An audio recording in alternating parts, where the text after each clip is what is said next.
Cool. So without further ado, we have a really good presentation coming up.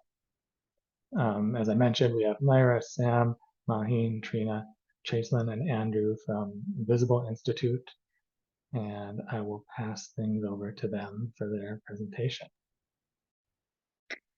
Hello. Hey, everyone. I'm Myra Quadra. I'm Director of Public Strategy at the Invisible Institute, which means a lot of things, but with our data work and tech work, I manage our partnerships. And I'm joined here today by a few of my other colleagues. We're going to all be sharing some level of presentation. Sam Stecklow, who is our FOIA expert and reporter, Chaselin Hunt, our legal director, Maheen Khan, our director of technology. All your questions about how we build CPDP and tools like that can go to her. And Trina Reynolds Tyler is our director of data. She is not on camera, but she will be helping with answering questions in the chat. And a little bit about us, if people could use like the raise hand function on Zoom or let us know in the chat. Who here has heard of CPDP before, which is the Civic Police Data Project? Okay, cool. We got a few. Great. Cool. Love that. All right, a nice mix of folks. Sweet. So a little bit about us. The Invisible Institute is a nonprofit journalism organization based on the South Side of Chicago. And key to our journalism work is our public data access work. So we file lots of Freedom of Information Act requests and file appeals, do litigation. And part of the reason that we started was because one of our colleagues, Jamie Calvin, won a 7-year legal battle back in 2014, which established that in Illinois, police misconduct records are public. And so we not only wanted to make sure that those documents were accessible, but also useful to the public. And so we undertook the effort of gathering that data through more FOIA requests, et cetera, cleaning the data, and building a data tool that is free for everybody. So this past August, for a long time coming, a 6-year pending update, we've updated the site. Maheen is going to talk a little bit about what CPDP 3.0 looks like. And then Sam will speak a little bit about our recent launch of the National Police Index. In addition to our open data work, we do a lot of long-form investigations into mostly police misconduct and government neglect, and you can go to our website, invisibleinstitute.com, to read more of our reporting. It would take too long to walk through everything. So thank you all for being here. Yes, please answer questions in the chat. We'll try to answer them throughout, and we have a pretty significant Q&A portion at the end. So yeah, I will turn it over to Chaselin and Maheen. Chaselin will share her screen and we'll do the CPDP walkthrough. Thank you, Myra. And thank you everyone from Shy Hack Night for having us present 2 really cool projects today. So yeah, I'm just gonna walk through the big updates we've done for CPDP that went live back in August, like Myra mentioned. Right now, we're just on the homepage of the tool. And the 3 major updates that we've done are that you can see in the middle of the screen, it talks about how we publish data about police misconduct in Chicago. And then there's some text about lawsuits and complaints.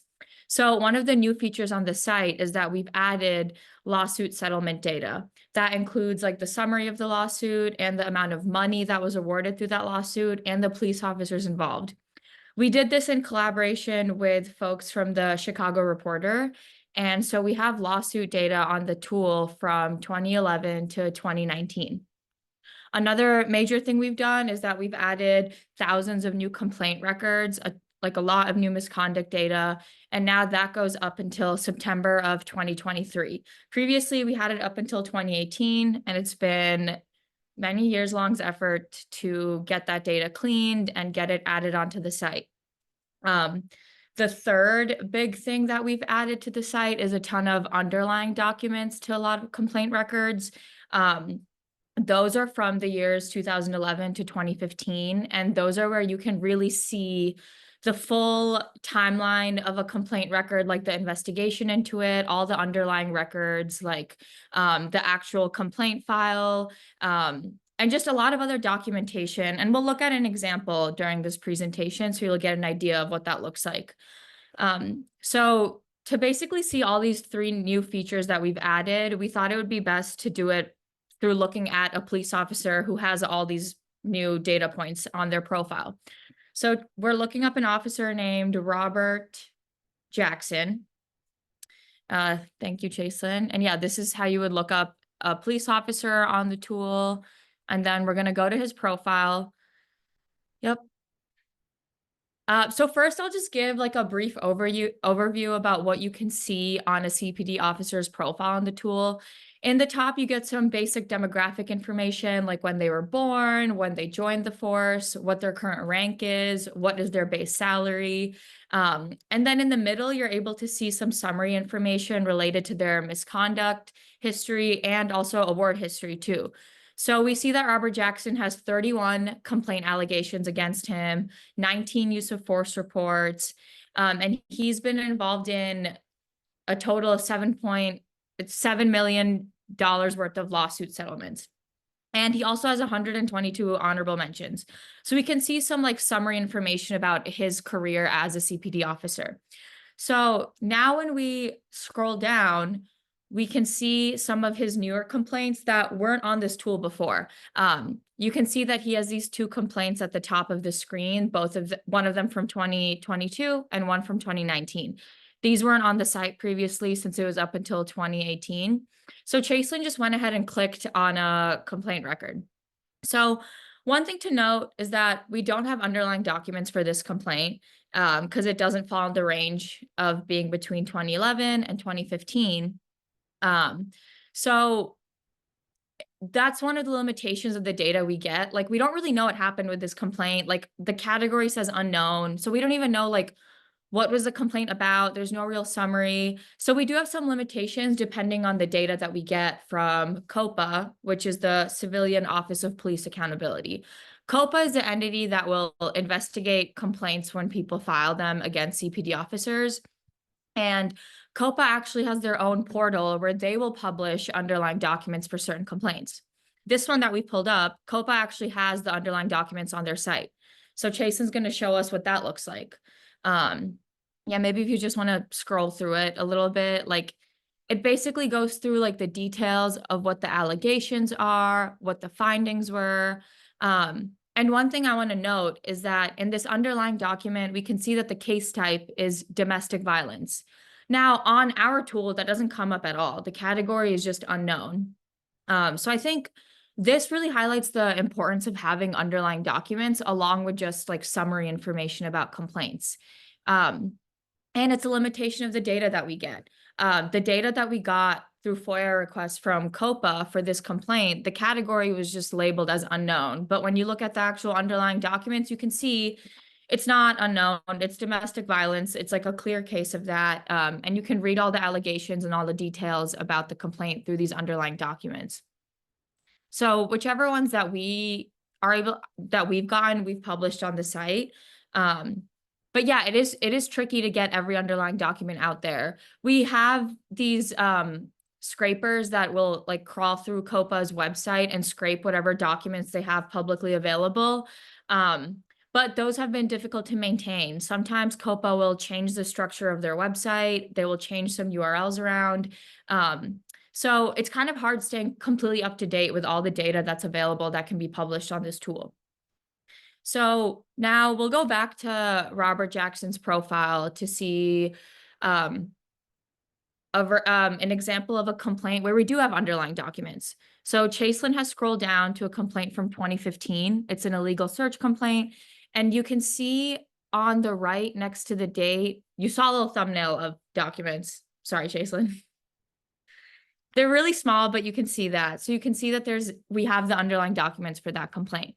So yeah, now if we go to that complaint page, you can scroll down a little bit and you can click on those thumbnails of those documents and then read whatever information those have. For example, this was an illegal search complaint, and you can see what the like narrative is related to that complaint. Yeah. And then Chasen, if you want to talk a little bit about the contact card information that's touched on in this allegation, go ahead. Yeah, so something that we take really seriously is just like the use case, who's using this. And a big one is journalists, lawyers, and community advocates. If you're looking just at the data that we have and you don't have access to these underlying documents, it's hard to figure out like where to start your investigation or go a little further. This one we pulled up, we didn't really pick it specifically, but in this one, it does say that the officers filled out a contact card with his information. Contact cards are a form of record that the police department holds. So if you're looking into this officer's pattern of illegal search, or you're curious about other incidents he might have had in that area or in that day, you now know what to go and request from the police department. So it can narrow your search a little. It can make your public records request a lot more accurate and easy to get. I will say contact card data is out there if anyone wants it. Freddie Martinez made a big public records request, and now the Data Collaborative publishes that information. We can drop that in the chat if people are curious about it. All right, back to the lawsuits. Thanks, Jason. Yeah, so the third major new addition, is lawsuits. So one, we saw at the top of the officer's profile, you can see like the total number, the total dollar amount for the lawsuits that he's been involved in. But when we scroll down on his timeline, we can see the specific lawsuits themselves. So if we click on a lawsuit profile, we see like the summary about the lawsuit itself. We were also able to see what officers were involved. And if you scroll down a little bit, you get a payment breakdown. So you can actually see how much the person was paid in the settlement and also how much the lawyers were paid. So we know for this lawsuit, the total amount was $435,000. Sorry, I didn't see the total there, so I was doing the math really quickly and didn't want to mess it up. But yeah, $435,000. But you can see that a lot of it actually went to the lawyer, and the person involved got $125,000. But yeah, so you're able to see like the payment breakdown and the case breakdown and just information about the lawsuit. And another great thing is that you can see all the officers involved in it. So then you can check out the profile of the other police officer that was involved in this lawsuit. That's Chris Anderson. So the tool provides a lot of like points that you like click in to see different profiles and see how all these officers are connected. And now you can like see his whole like complaint history. Yeah, so you can like kind of go from officer to complaint or lawsuit to other officer and just get different information about them. And another thing you can see on an officer's page is you can see their co-accusal. So those are officers that they've been co-accused with in complaints, which can be interesting just to find like connections between officers. And you can also see all the underlying documents we have for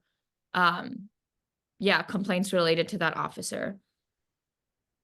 So yeah, that was like a pretty quick summary of just some of the things that we've added to CPDP in the past couple of months. And we also just wanted to emphasize like there are significant obstacles to keeping a website like this maintained and updated on a regular basis. One of the biggest reasons for that is that COPA can change the way that they store their data. The Chicago Police Department can change how they keep track of like their use of force reports or their complaints. So it's difficult to have like a very streamlined data processing pipeline where you just put in the CSV files or Excel sheets that we get, and then it spits out like the cleaned up, correct data that we have in the format for this tool. Another thing that makes it difficult is that the data we get doesn't always have like unique identifiers between police officers. And especially with CPD, you can have an officer named John Smith whose badge number is 1234, and then he passes his badge number down to his son, who's also named John Smith. So we have to have a lot of different identifiers in order to make sure that we are matching complaints and use of force reports to the correct police officers, and that we're correctly updating roster files we get. Also, all this data that we get is predominantly through FOIA requests, and sometimes we don't get like prompt responses to FOIA requests, or they give us different data every time we ask for it, where certain things are missing and we have to keep going back to them. So there's a lot of back and forth with just getting the data itself. So yeah, but we had a huge update and we're very excited about it. And with that, well, actually, I'll pause if people have questions right now. That was a lot of information.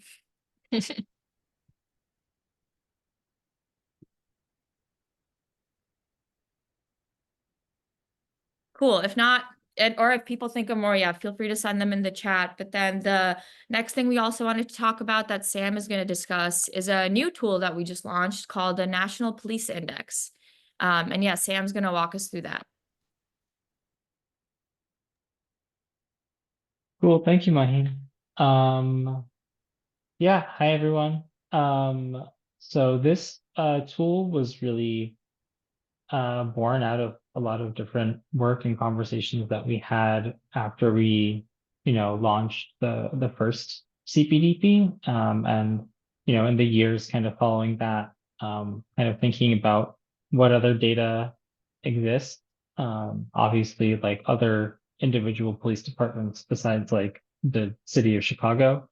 But then also there are kind of like larger entities that hold some data that can be helpful in reporting or doing research on, or for attorneys whose work involves police misconduct. So that kind of led us to these state bodies that are usually called police or peace officer standards and training. And Illinois has the really catchy name of the Illinois Law Enforcement Training and Standards Board. And these are agencies that give officers licenses or certifications to work as a police officer. It's like a bar card or like a nursing license. It's something that you need to work in this position. It's not the same as being employed as a police officer. And a lot of states, most of them at this point, have the ability to also take that certification away. But that is a really high bar. In Illinois, it is still, in practice, you have to have been convicted of a felony or a certain handful of misdemeanors to have been stripped of your license. They just started a process where they're going to start stripping more licenses for what they're calling a discretionary process, but that hasn't even started yet. So as of right now, no one who's ever lost their police certification in Illinois did it for any reason aside from they were convicted of a crime, which obviously leaves a lot of police officers who have committed misconduct and still have their licenses or certifications. And so over the last few years, I've been working with a lot of different journalists and legal organizations to collect this data everywhere that we can get it. So far, I believe we're at 27 states where we've been able to obtain basically what we're looking for, and that is a little different in each state, but the very base is, the name, a unique ID, which we're getting in almost every state. Some demographic information, the employment history, and then a really useful piece of information that we're getting in a lot of places is the reason why an officer left an agency. That's usually the most detail that we're able to get about what happened at an individual department. And so it'll be recorded usually as either a termination, like they were fired, a resignation, a separation, a retirement, whatever, the different categories might be, they kind of vary. And how much detail they go into varies.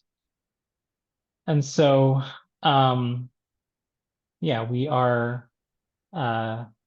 have 17 states on the database right now. We're working on adding more that we're still processing, which is this category.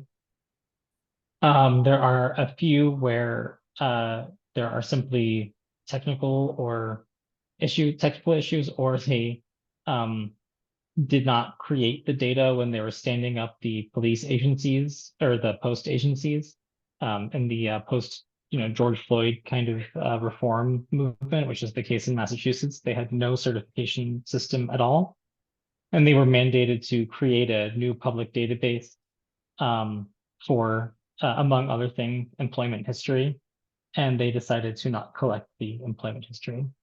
And so we've been working to kind of draw attention to why the data is not public in the states where it's not public. And so there are other states where they are fully denying everything. And we have lawsuits pending in some of those states, including Michigan, Wisconsin. We just filed in Virginia.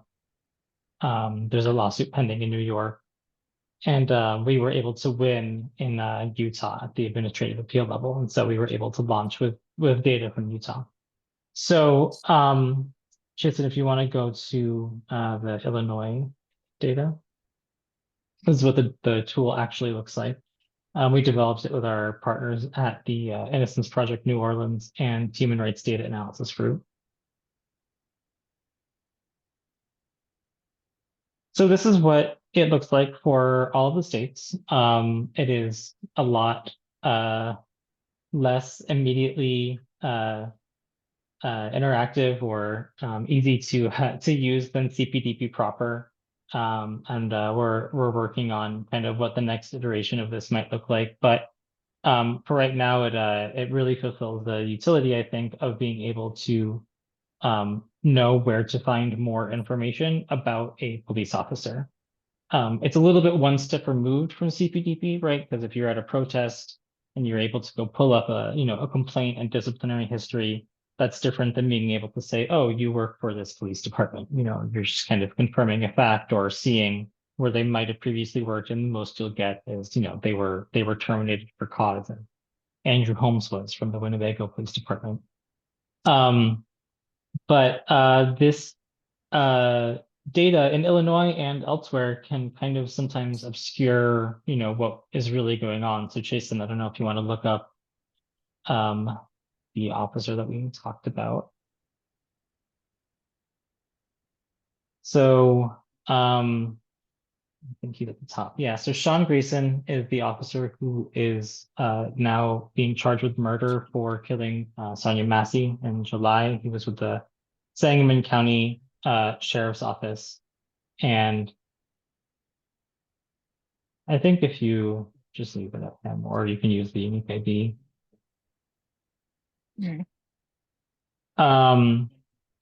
He had worked for 6 different police departments in 4 years as an officer. And we were able to use this data, which Illinois actually publishes on its own lookup tool as well, that to go and immediately find information about Sean Grayson almost as soon as the charges against him were filed in July. And with that, we were able to go and report that, get records most immediately from one of his employers, the Kincaid Police Department, showing that he had been discharged from the Army for serious misconduct, which is something that his attorney was actually saying he had been discharged honorably, which is not true. He had received a general discharge. It was kind of in between an honorable and a dishonorable. And so, as we were able to kind of see, we didn't have to file a request with Sangamon County to see where he had worked previously, or even the state. We knew immediately, and we could go to all of, his 5 previous employers and pull records about them very quickly. And so with that, the sheriff was talking about, oh, we did an incredibly thorough background investigation, and there wasn't anything that we could have done differently. And, us as reporters working on a very, short timeline, were able to show multiple cases of misconduct that the sheriff's office was not aware of and did not, look into at all, including a case where he had criminal charges thrown out. It was an open secret in this county right next to Sangamon County. where he had brought charges against this guy for felony drug charges that he admitted on this body cam video that he had no evidence for. And any number of these previous instances could have been caught earlier and taken more seriously and prevented him from working in Sangamon County and eventually killing Sonia Massey. But that's not all reflected in the National Police Index. Ultimately, the data is only as accurate as police departments are reporting it to the state, and then the state is releasing it to us. And so,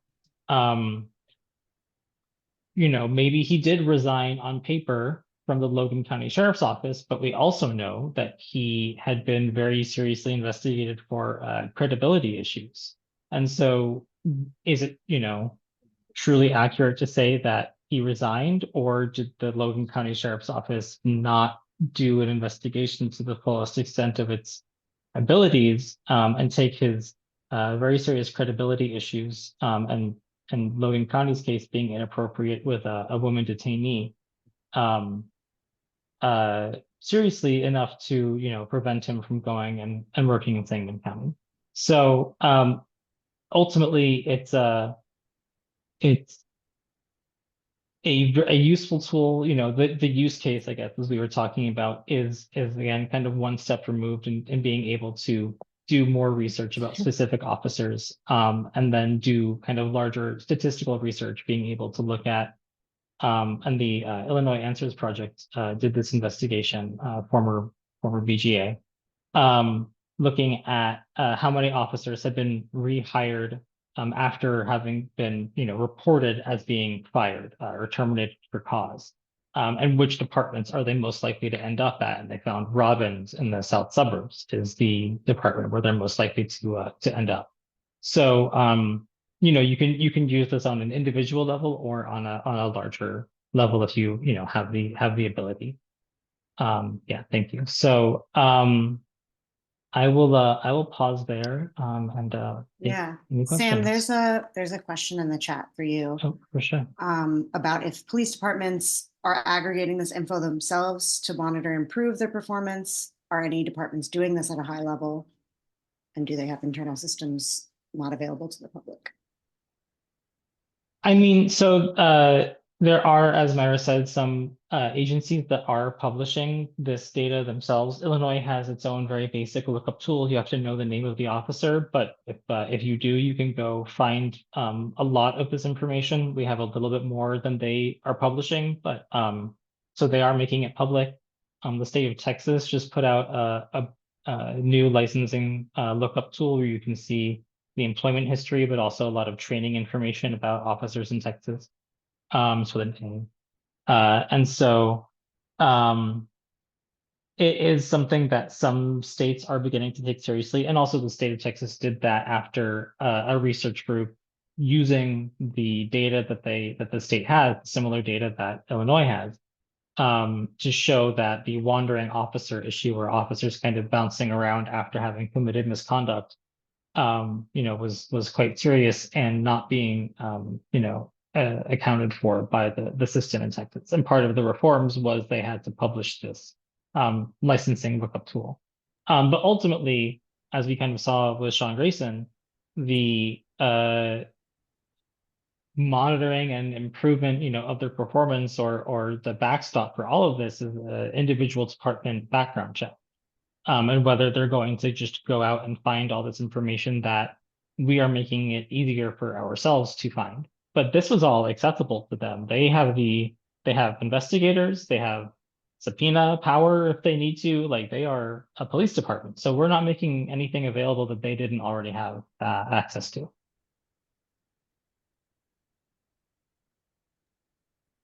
Thanks, Dan. And I pulled it up because I think it's important to notice that the Illinois page doesn't give you the reason that the officer was separated at all. And it's not available for every single officer, but it can give you a little bit of insight into, what was going on. And there are other states that do provide more information. Jason, I don't know if you want to look at the Florida discipline really quick. I'll just take one second with this. If you go to the Illinois and then scroll down to Florida discipline. This one? No, if you go back to the tool and click on the This one? word Illinois.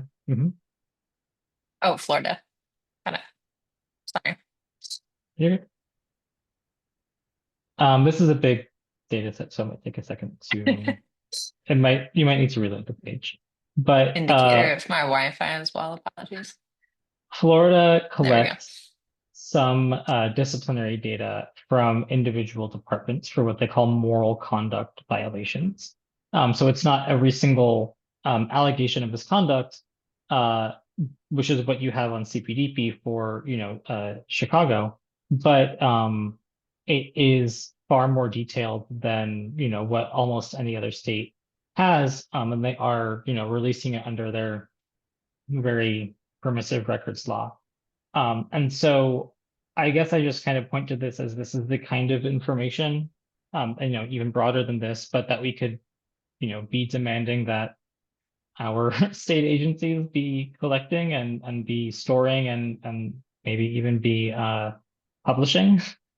There's no reason why that can't be the case. But that is has not been their priority so far.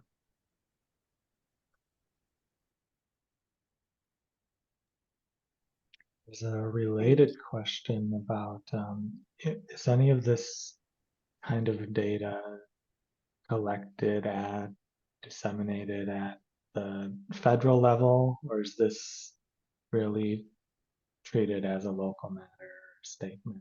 Every state is responsible for keeping track of this. Yeah, I mean, so my theory that for why Florida has such good data is that actually in the 90s, the Florida Department of Law Enforcement, which is the agency that keeps this, was involved in a lobbying effort with one of the Congress people from Florida, who filed the bill twice to create a federally run national police employment history clearinghouse. Basically, it would be this, but actual and official and complete, and almost certainly not subject to FOIA, at all. So there's that. But it went to a subcommittee hearing, and there were some police groups that supported it, and like the International Association of Chiefs of Police, and maybe some of the more research-oriented ones. But all of the police unions and stuff like that, literally came out and said this is like a witch hunt and the Salem witch trials. And I'm like, these are verbatim quotes. And it was just like a list of people who hold police licenses. And so it did not make it out of subcommittee. Chuck Schumer testified against it. And it was never created. And so what was created was the National Decertification Index, which is run by a private nonprofit, not by the government, also not subject to FOIA, for whatever that's worth. And it is only decertifications. And so it's only those officers who've reached that really high bar of having lost their license.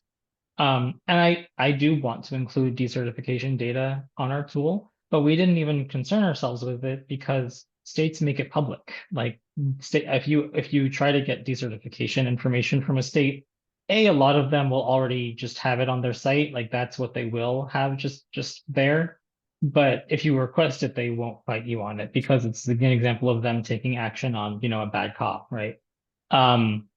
So right, and so you see 55,000 actions of decertification, and they've started to expand it a little bit. And if you hear the Biden National Law Enforcement Accountability Database, it's basically building on the National Decertification Index. And as far as I know, it would still be all private infrastructure, and would not be every officer. It would still be limited to like sustained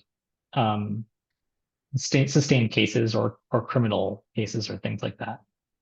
And so, but like obviously, like we have I don't know, Mahin or Trina, someone, we have more than 55,000 like allegations of police misconduct for the Chicago Police Department. Like that's insane, but that's all that's in the National Lead Certification Index. I didn't even know that.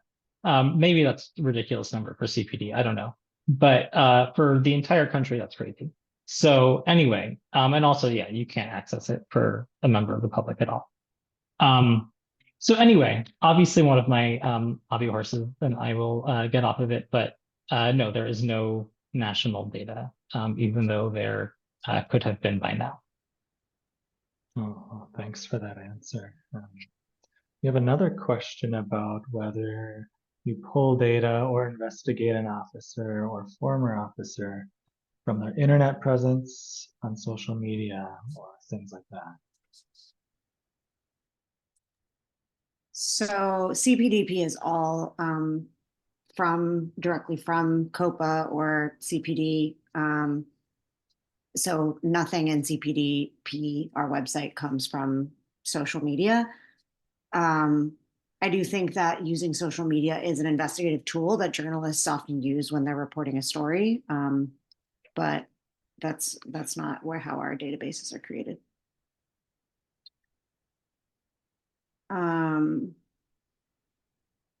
Steve says, aside from the obvious lack of reporting, lack of standards, what have you learned from the data?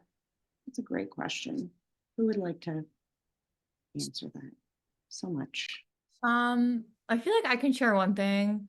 I feel like when we talk about police misconduct, like in the news and in the media, a lot of it talks about really like egregious cases of police officers using excessive force or being like really violent. I think from just all of this data that we've gotten and a lot of this complaint data, I think I've understood the importance of like the day-to-day interactions people will have with police officers, where the officers just have a really high level of discretion and it's like a very small interaction, but still like can be them like treating the person badly, but it's not like bad enough, but it's like happening like really often on a daily basis. And you see it in these complaints where it's like a very like short interaction, but it still like impacts the people a lot. And yeah, I think like one thing that I've thought about that's really important to keep in mind, and we all talk about this, is that there's so much data and so many complaint records. And I think it's really important to remember that behind each like complaint record itself is like a person who had a negative experience with a police officer, no matter like how big or small. So yeah, I think just seeing like how a lot of these daily interactions are also like really harmful for people. But they're just not talked about in the same ways as I think more like, yeah, egregious acts are. Yeah, I would add that something that has stood out to me a lot is like complaints that relate to neglect of duty. And it's not always categorized as neglect of duty, but it'll be things like someone coming to a police station because their daughter is missing and being laughed at. And so that's a tough thing to like code or really indicate in like the Excel level spreadsheet, but it's really emphasized to me the importance of preserving and making accessible those underlying narratives of what the person says happened, because you get more at the details of disrespect or what people are actually asking for from police. I think it might be good to shout out Trina's recent work, Missing in Chicago. I don't know. Yeah. Trina wants to say anything, or Myra, or Yeah, Trina, do you want to go? Otherwise, I'm happy to. I linked it a bit earlier, the Beneath the Surface. Yeah, I'm happy to, also say, just coming back to something that Maheen shared earlier, which is that we often gravitate towards, these like sensationalized police interactions with everyday people, when actually the majority of complaints that are filed against the Chicago Police Department are related to how law enforcement is showing up for service. How are they treating people? Are they actually taking action to solve cases? And and their general, impact on the people that they're engaging with. And so, what's beautiful about CPDP is that it shows us the ways that databases can really shed light on some top level trends, but then also shows us, by way of having the documents on the site, shows us the real true importance of having those primary sources, and kind of sheds light on, you know, the ways that we handle data, and what we see as truth coming from data. Who defines these kinds of categories? What information do we miss when we're in the database kind of level? But also, how can databases like CPDB help us to dig deeper? Sweet. Thank you, Trina. Yeah, you can read the website that Chaselin is showing right now is a 7-part investigative series that builds off of the pattern of complaints similar to the one that I described. So, and it also won a Pulitzer Prize. So worth your time, worth your time. And to the question in the chat, Chaselin kind of answered, but what has the reaction been from police departments or other government offices? I mean, from other government offices, I think like the OIG has a tool now that is pretty directly inspired by CPDP. And public defenders' offices are often very interested, use the site a lot. Police officers themselves, I think, use the tool to know who they're working with. And like Chaselin said, some write to us to, when they have a question, if they're like, that's not correct. So yeah, I think it hasn't been very negative. A big thing that always surprises us actually is that even among accountability advocates and communities who really support police accountability or data or catching misconduct patterns are often really shy about publishing officer names. This has been a huge sticking point in some collaborations. As Sam mentioned, we have thousands of Chicago police officers' names on our site, and it didn't result in anything bad. They are public servants, they are public government employees. You can look up their names and their salaries at minimum. So we feel really principled that it's very important to publish their names. Some groups are more interested in publishing like anonymized sets of data, maybe with like unique identifiers hashed or something like that. Agree, they should put those out there. They're very useful for academics, but not really anyone else. For us, it's really important that community members have access to this type of data using officer names who they're much more likely to know. And also being able to see what neighborhood they're assigned in and their race and gender and age demographics so that they can make identifications when they need to. So that's actually like from internally police accountability communities has been a surprisingly difficult obstacle hurdle to getting this data out there and published. Yeah. We've got time for one more question. And the question was, we looked at some new features in CPDP together, some new functionality. And what are some of the things that drive new features, new functionality in their tool? How do you understand what the need is? What users need to get out of the tool that's not in the tool yet?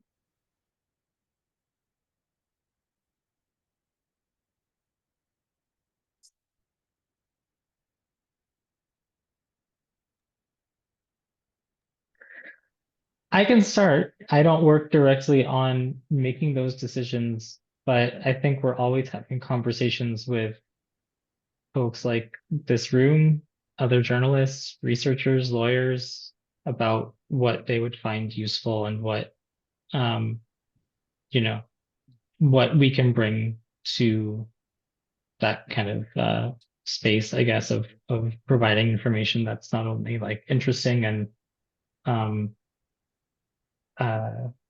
you know, and a nice to look at tool, but also very, you know, very useful. Yeah, I think one thing that we emphasize a lot is that building like a really useful and interesting tool with a lot of data that's like hard to publicize is like you can't just publish a tool and then expect people to use it if you're not talking to community members and like one like telling them about it and like making informed decisions on like what features you choose based on what community members actually want.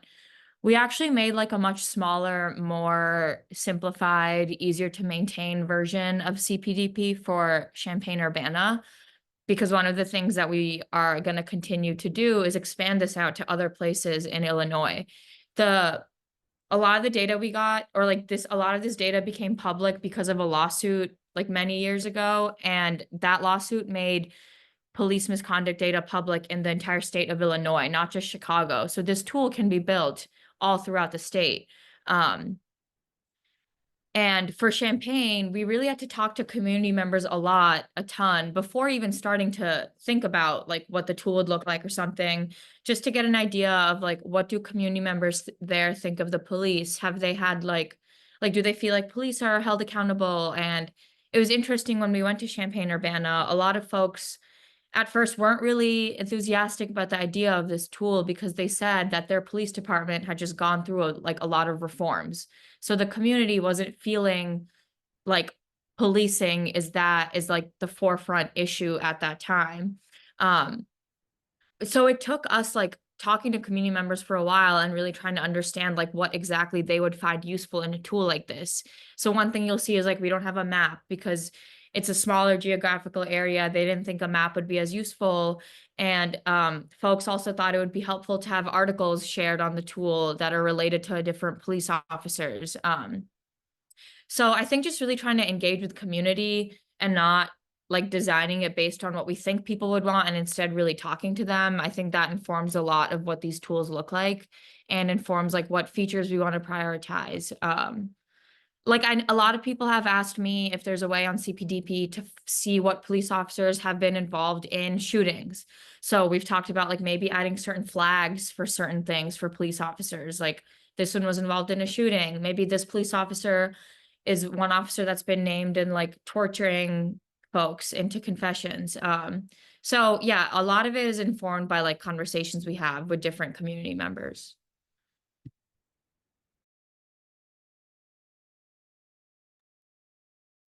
Cool. Well, thank you so much to our presenters for that great presentation and for answering all the audience questions. Yeah, I'll just wrap it really quick by inviting Sure. anyone who wants to come to our annual supporters convening. It's not like a ticketed event or something. It's just like a get together. There'll be snacks and drinks. Myra, maybe drop the link in the chat, but it would be cool to see you there and chat and hear more about your work, hear more about our work. We're gonna do one in person at the Athletic Association and then one online. So just a open invite if anyone wants to come through. Thanks, y'all. Yeah, and that concludes it. Thank you. Thank you so much. So thanks again to our presenters. Before I pass things over to Michael, who will be guiding us through the next portion of our evening, I want to correct myself about something that I mentioned earlier. I was saying that the upcoming in-person event in November would be on Zoom. I'd misspoken. That in-person event will be on YouTube. The 12th. The 12th will be on YouTube. October 22nd, 29th, those will be on Zoom. Having said that, I'll pass that over to you, Michael.